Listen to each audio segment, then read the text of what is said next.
distinguished invitees, I feel elated to be here to explore the lofty ideas embedded in this volume on the industrial nationalization of Africa by Africa, in Africa, for Africans, based on the deep-seated traditions and the mechanisms put in place in order to valorize the cultures and languages of Africa. Reading through this volume, what I gather is that African nations face diverse challenges. These challenges, both endogenous and exogenous, comprise globalization, industrialization, unemployment, a vibrant public sector and private sector, today's hard issues with the pandemic, and issues of technological knowledge based on languages that are not indigenous to Africa. The African continent is seeking for ways to develop its own models and skills, to build capacity, and to find entrepreneurial solutions to overcome these challenges. It contends to this end that the deep-seated knowledge and skills to ensure sustainable socioeconomic development projects already exist in African communities. However, these grassroots knowledge and skills must be channeled through programs that apply socioeconomic models for their formalization. Capacity building is indispensable in the materialization of agriculture, scientific, entrepreneurial, engineering, and technological projects to produce more value-added goods and services in a sustainable manner. In recent times, there has been a shift towards a trade rather than an philosophy to develop the economic capacity of Africans. This trend is typically based at developing market-based incentives that assist people to help themselves through stimulating social businesses. An philosophy aims to produce financially viable solutions for social improvement projects. That is a concept that is already interwoven in Africa's collective unconsciousness. This approach to socioeconomic development, and in many ways it's shifting the ideology of development on the African continent. Another prevalent trend related to the trade versus aid approach is that of the fortune at the bottom of the pyramid philosophy. It is based on developing business models that aim to provide goods and services to the poorest.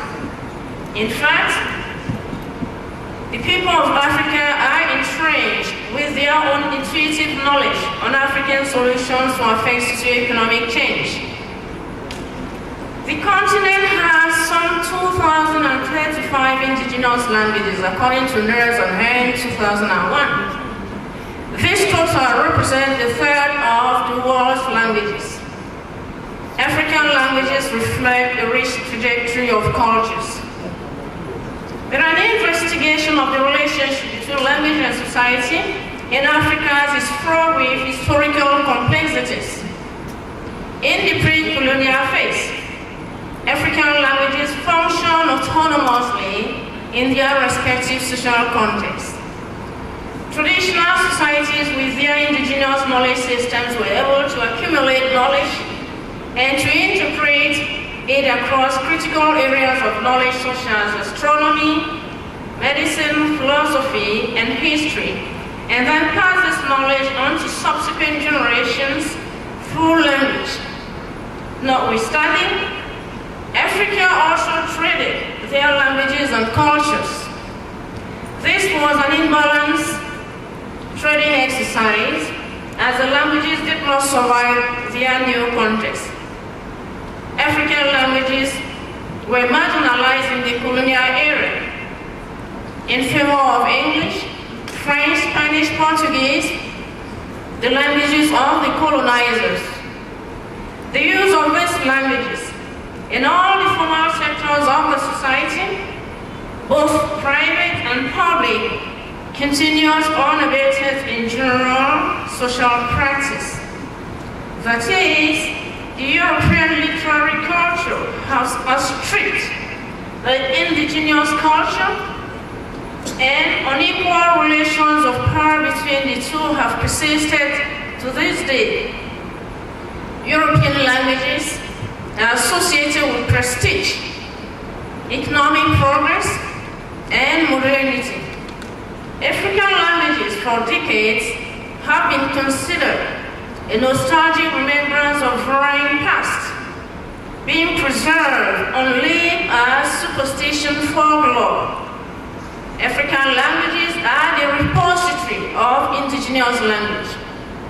Indigenous language, according to Macmillan and Freeman, 2001, is phenomenological because it is the culture and social experiences that drive a community to adopt certain values and norms, to coexist in the environment sustainably.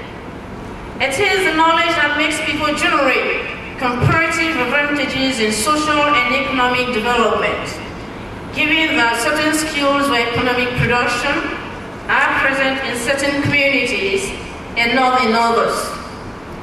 Indigenous language is set to grow and to sustain itself in the society from one generation to the next, and has given rise to an interdependency in socioeconomic development between African nations. Wolfson, quoting the President of the World Bank, opines in this connection that indigenous language is an integrated part of the culture and history of the local community. And accordingly, there is need to learn from local communities to enrich the development process. In other words, the voices of the indigenous people depicted in indigenous communities must not be overlooked in developmental processes that affect their communities.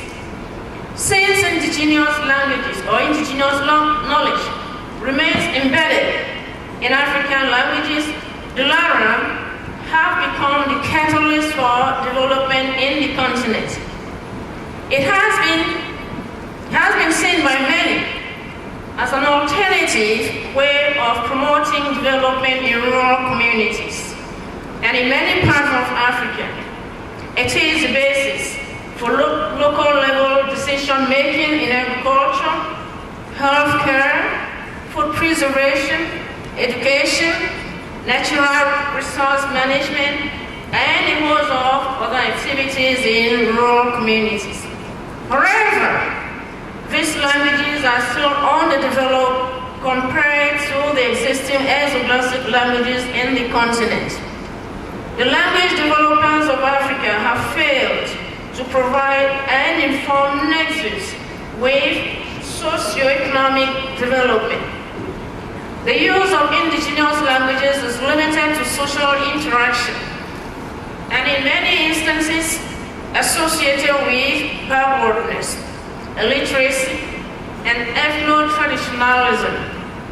The impact of globalization, westernization, and unequal technological development seem to be pushing African languages to extinction.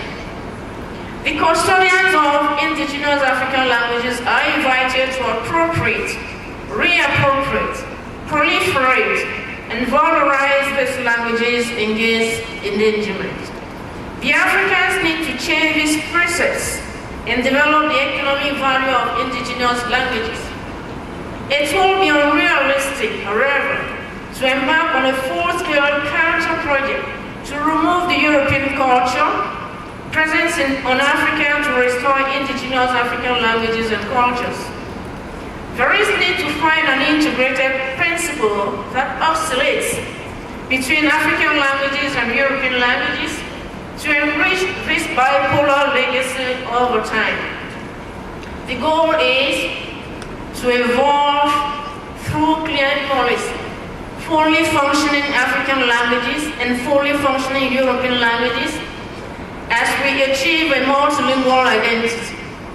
The desire to replace bipolarity with multilingual versatility has been captured by Stona Kangas in 1996 and the following.